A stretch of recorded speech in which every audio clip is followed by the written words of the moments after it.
Hey y'all, we are gonna look at your graph for atomic radius and talk about the trend that we're seeing. We're gonna summarize the information and then talk about why that is happening. Okay, so here's my graph for atomic radius.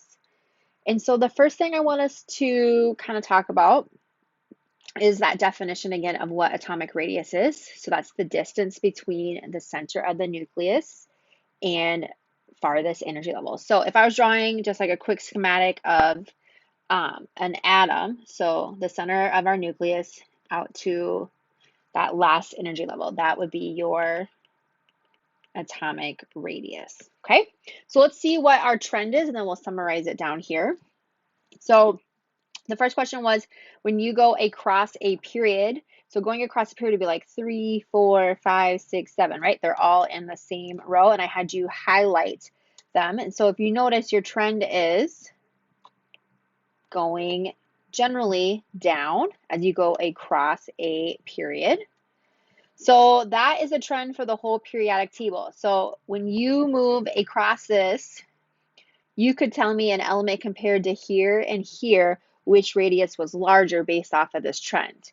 Okay, because as I go across a period, the radius decreases, right? It's getting smaller. Okay, so let's see what happened for our groups. So I had you identify the groups. So as I go down a group, a different color here. That's like looking at hydrogen, lithium, sodium, and potassium. They're all in the same group. And the general trend, it looks like, is that it's getting larger. And if we look at that second group, that would be beryllium, magnesium, and calcium. So again, looking at their data, it looks like the trend is that it is going up or increasing.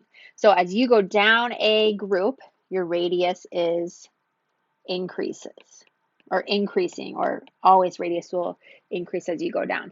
So if I compare an element from here to here, because this element is farther down, it would have a larger radius based off of that trend. So now we can really start to talk about different elements and their radius.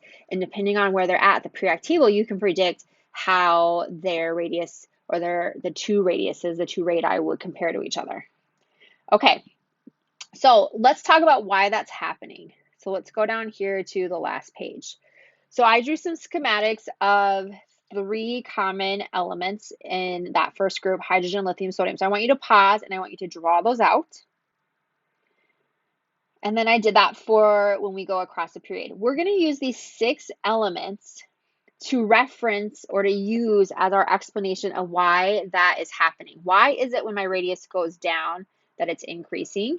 And why is it when I go across a period on the periodic table that the radius is decreasing? It's one thing to know it, but it's another thing to have to explain it. So again, we're going to use these 6 elements, these 6 drawings. So please pause, draw these out, and then hit play again, and then come back to the explanation. Okay, so we're going to use these for all of the trends, the 3 different trends. So I'm going to use red. You can see that I've identified red here. Red for our explanations for atomic radius. And you're going to notice they're kind of all connected, but I'm going to use red writing to help us with our explanation.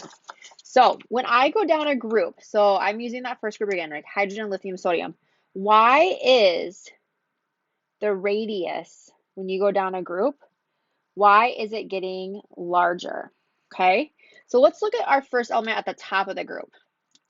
Okay, so if I look at hydrogen and I compare it to sodium, okay, this looks like hydrogen has the smaller radius based off of our trend, right? Because it's at the top of the group versus sodium, which is lower on that group.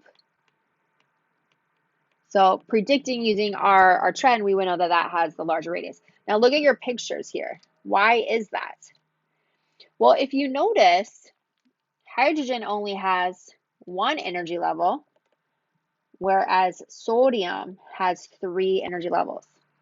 So the reason why that trend is occurring when you go down a group, why it's getting larger, is because we know as we go down a group, we're also increasing in energy levels, right? Every time we hit a new row, we're like, oh, another energy level is added on. So that is our reasoning, okay? So we could put here smaller radius because it has less energy levels, and larger radius because it has more energy levels.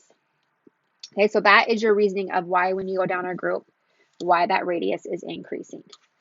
Now, let's talk about when we go across a period. So as we go across a period, it is saying that we are getting a smaller radius. So if I look here, this lithium is more to the left of my periodic table. So it's predicting that it would have a larger radius. And as I go across the period, I'm supposed to be getting a smaller radius. So let's try to think about why that is happening. Now, we know that in the middle of our atom, we have these protons, which we talked about way earlier, that those protons are our nuclear charge, okay? And these protons are attracted to these electrons here, right? Because opposites attract. So what's happening here is if you notice, look at your nuclear charge. As you go across a period, your nuclear charge is getting larger. And you're staying on the same amount of energy levels. So our energy levels aren't changing, right? They all have 2 energy levels. But my nuclear charge is getting bigger. And so because of that, what's going on is these protons are attracted to these electrons, and so they're trying to pull them in. And then now the nuclear charge is getting bigger, so now it can pull in a little bit more, and then even larger as you get way across that period on your periodic table, the nuclear charge is getting bigger, and so again, it's pulling in those electrons. So the reason why you are getting a smaller radius is because as you go across a period, you have more nuclear charge, and so there's going to be a stronger pull on your valence electrons. And so the reason why it's larger, the more left of the periodic table you are, is because it has less nuclear charge. Okay, so that's our reasoning for radius. So you can move on to the next video.